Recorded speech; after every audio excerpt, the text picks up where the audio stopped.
Merci beaucoup. Thank you. I'm Peter Julian, Member of Parliament for New Westminster Burnaby. I'm here with Ms. Sean Bays, who's the Executive Director of the Greater Vancouver Elizabeth Fry Society, headquartered in New Westminster, BC.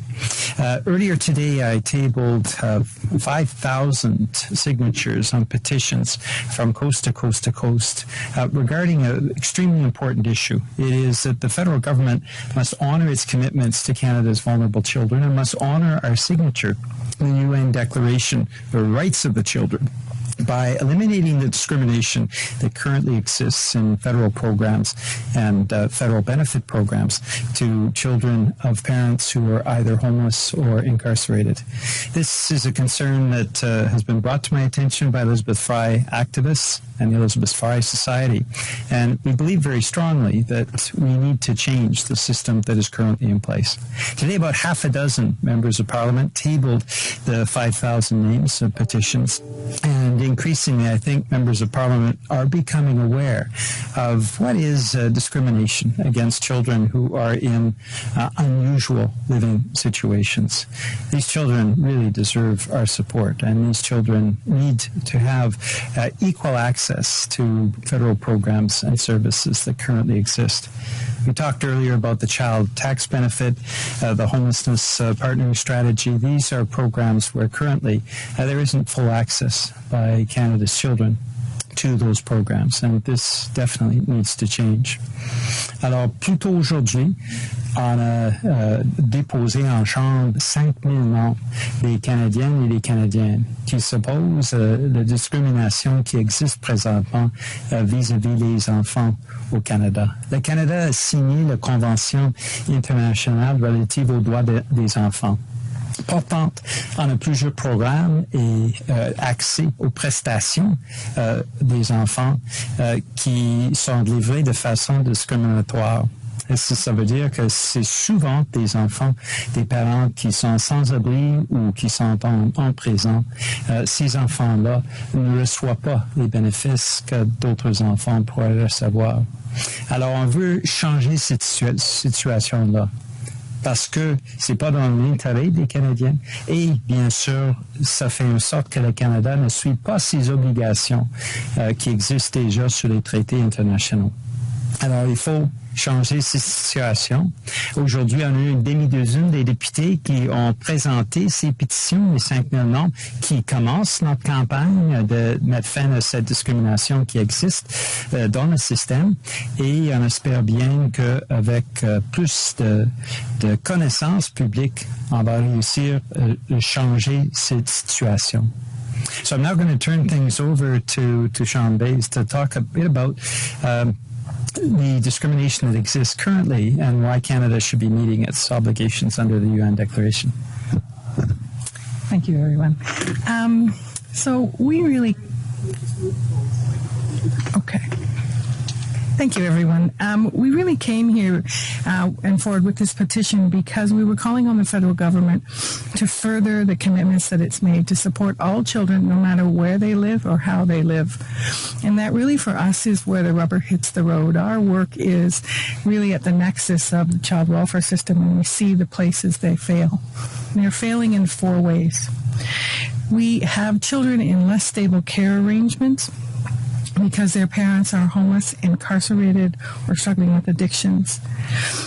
And what's happening in the criteria that is set out in some federal programs is that they fail to consider how poor children live. And the homeless partnering strategy, which helps chronically homeless people find housing and remain housed, does not provide the same benefits for children as it does for adults. And so those children are really living in very difficult circumstances without the support to which they're entitled. Other programs like the Canada Learning Bond, which is the educational savings plan, which most of us as middle-class people would have for our children, is not something that these children have, because the ability to register these children is only by one person. It is solely their parent, and that's a barrier for lots of the kids we're talking about who are living with grandparents, who are living in informal care agreements, and they don't have that. And what that means for them is they're graduating high school without being able to go on to higher education with that government benefit that is paid for every other child.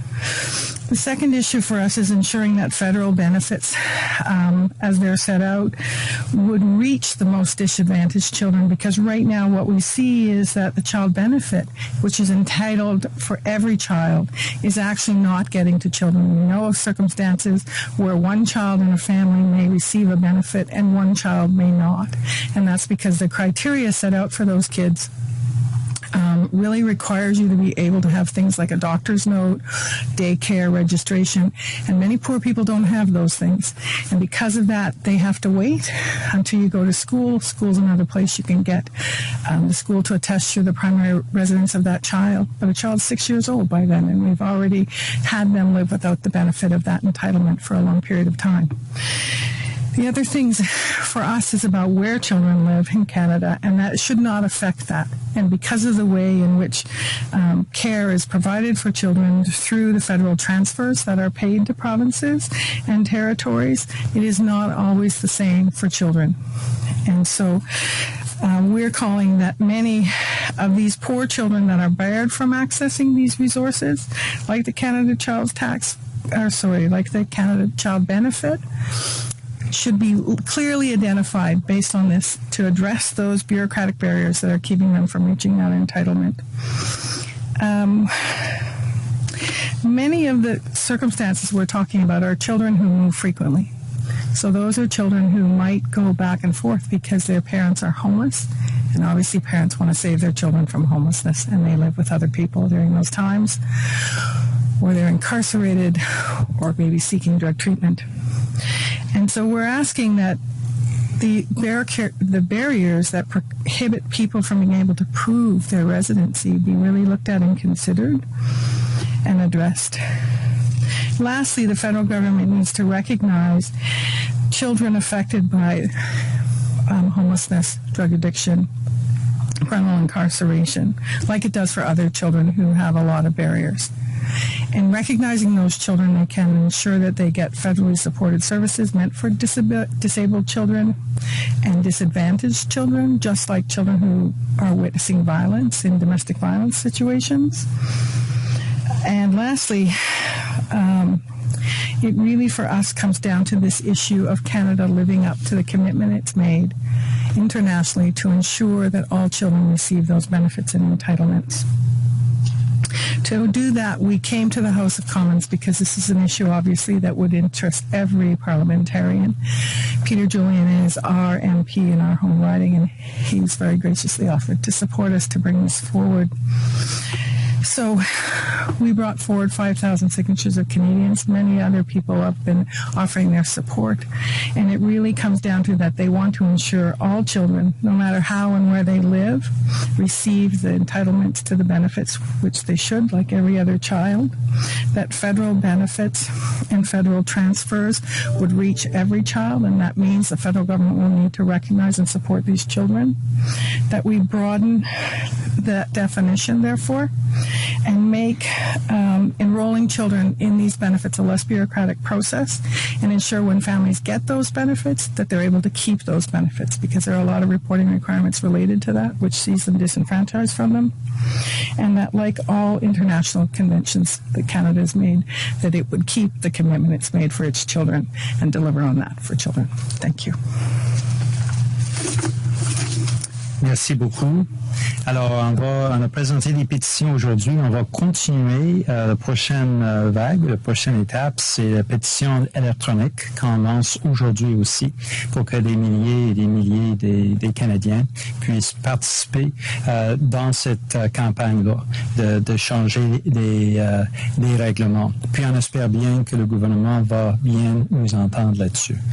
So today we are also launching the second stage. We presented 5,000 signatures earlier today in the House.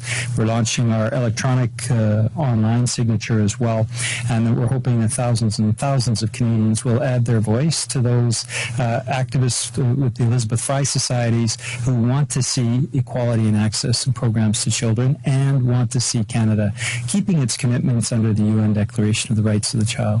And so this campaign is going to continue until the time we hope the government will actually see fit to change what are discriminatory provisions, and following what Sean just told us, put in place procedures that make sure that those benefits and those programs access all Canadian children.